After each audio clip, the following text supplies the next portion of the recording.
Hello students, how are you? So let's start with today's biology class. In the previous session we have started with kingdom Protista, that are unicellular eukaryotes, and in which we have studied that we have classified the kingdom Protista into three major groups. One group was photosynthetic protists, in which we have discussed already, and second group was saprophytic protists. So saprophytic, these are also called consumer decomposers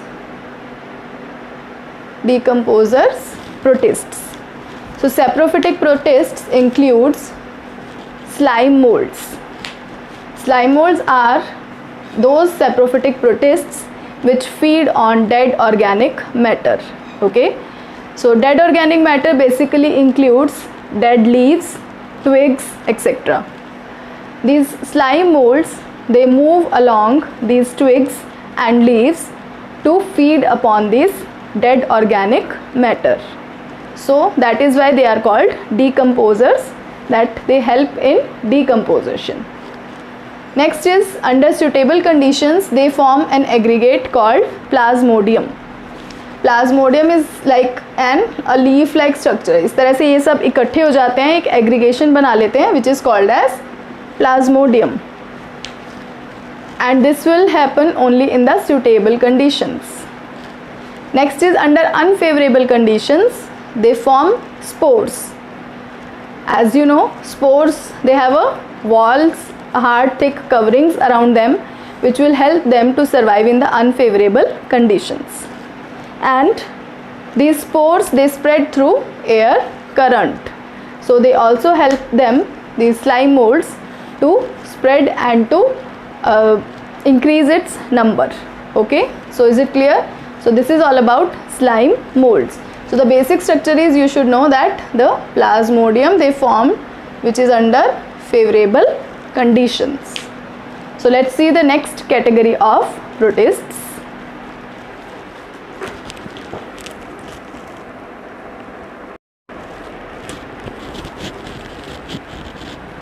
So next group of protista is heterotrophic protists. As in the previous group we have studied about saprophytic, they are also heterotrophic, but we have made a different category of this group, that is saprophytic, and this will include heterotrophic protists. So they are heterotrophic in nature, they can act as predators or parasites. Predators means when they feed upon other organisms, smaller organisms, that means the still small microscopic organisms which will act as prey, and parasites means when they live inside or outside the body of other organisms, then they will be showing parasitic mode of nutrition. They are believed to be primitive relatives of animals, because you know, when we will study kingdom Animalia, then we will find that the Animalia kingdom, all the organisms are heterotrophic in nature, but they include different types of heterotrophic nutrition, like parasitic, predators, holozoic, saprophytic also. So they will be considered as the primitive relatives of animals, क्योंकि यहाँ से proper heterotrophic mode of nutrition जो है वो हमें show होता है. ठीक है. So in the protozoans protists we are going to study four categories, four groups further: amoeboid protozoans, flagellated protozoans, ciliated protozoans, and sporozoans. So these four categories we are going to study now. So first we will start with amoeboid protozoans.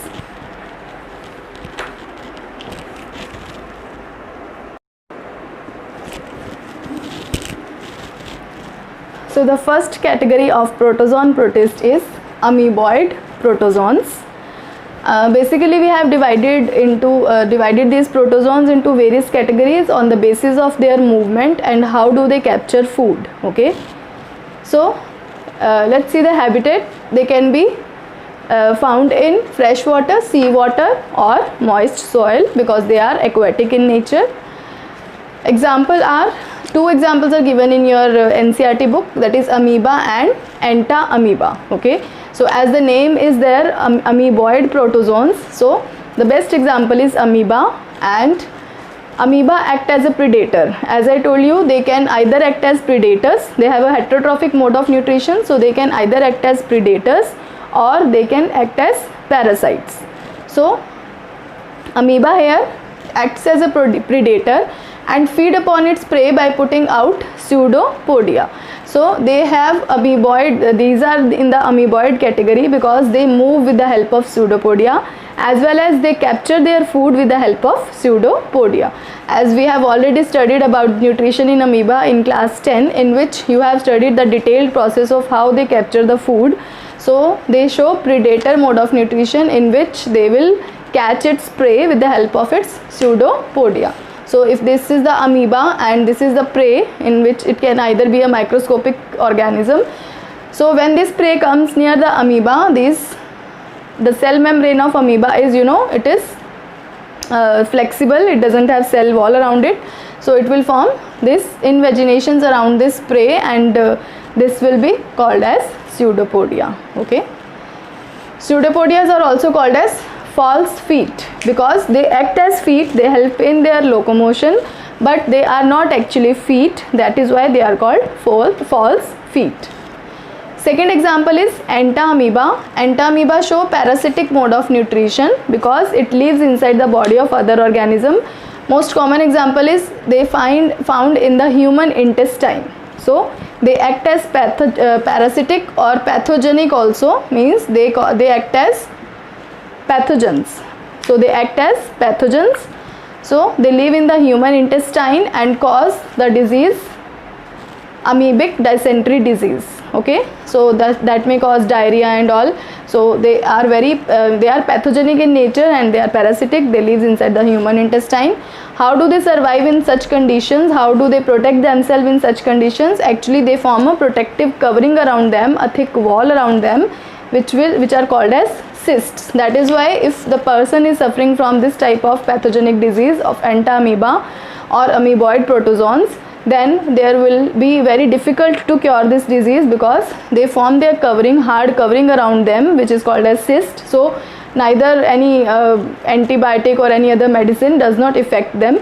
So they can survive in such a low pH or whatever the conditions are there, they can survive in that conditions because of the cyst.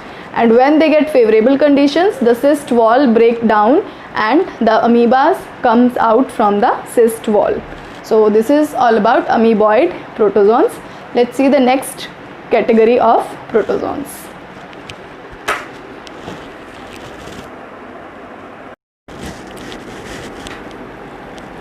So next protozoan is flagellated protozoan. As the name is saying, flagellated means this protozoan has flagella for its movement. They are also heterotrophic, as it is related to the heterotrophic protozoans. They can be either free living or parasitic. Free living when they freely lives inside the like soil or everywhere, and parasitic or in water, and parasitic is when they lives inside the body of other organism. So they have flagella for its movement. The most important or common example of it is Trypanosoma. Trypanosoma gambians.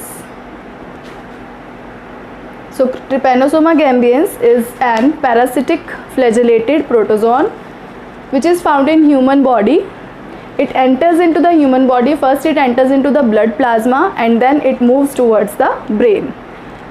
In the cerebrospinal fluid of brain, it is found in the cerebrospinal fluid of brain and cause a disease which is called as sleeping sickness. So what happens in this disease? When this parasite enters into the cerebrospinal fluid of the brain, it may get the person may get unconscious. The person is not able to, means it is a brain disease, neural disease, and the person may get unconscious and the disease may get severe. Okay, so this is the parasitic protozoan. The most common example is Trypanosoma, which is given in your NCERT book. So let's see the next protozoan, that is ciliated protozoan.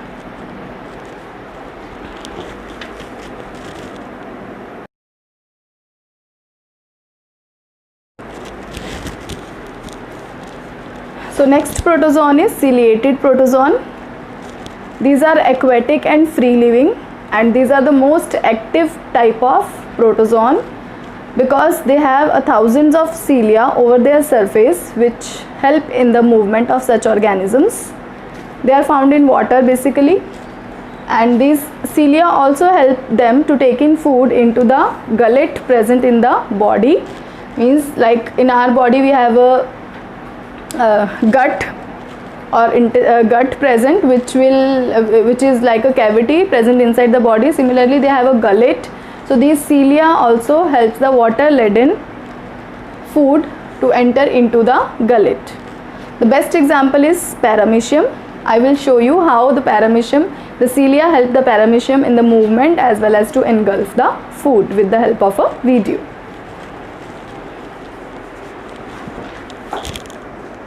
So holozoic nutrition is a type of heterotrophic nutrition that is characterized by ingestion, that means intake of food, followed by internal processing of food particles.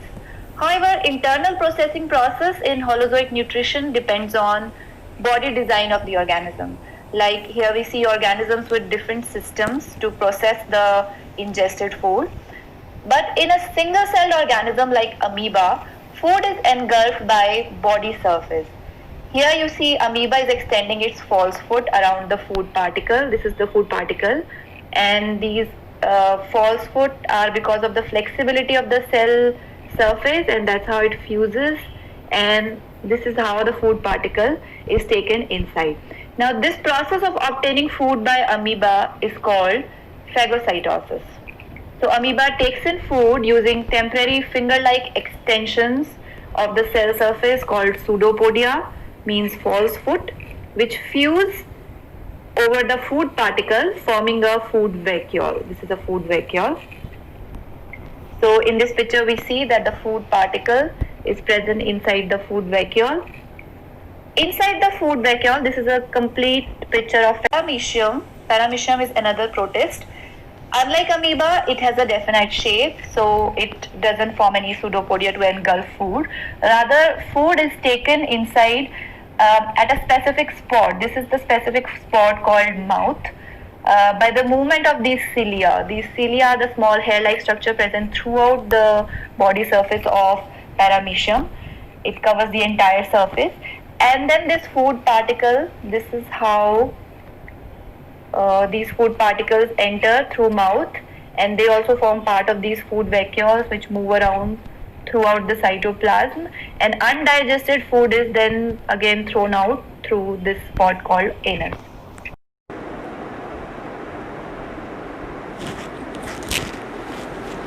So the next category of protozoan is sporozoans. Why they are called sporozoans? Because there is a stage in this which is called sporozoite. I will show you.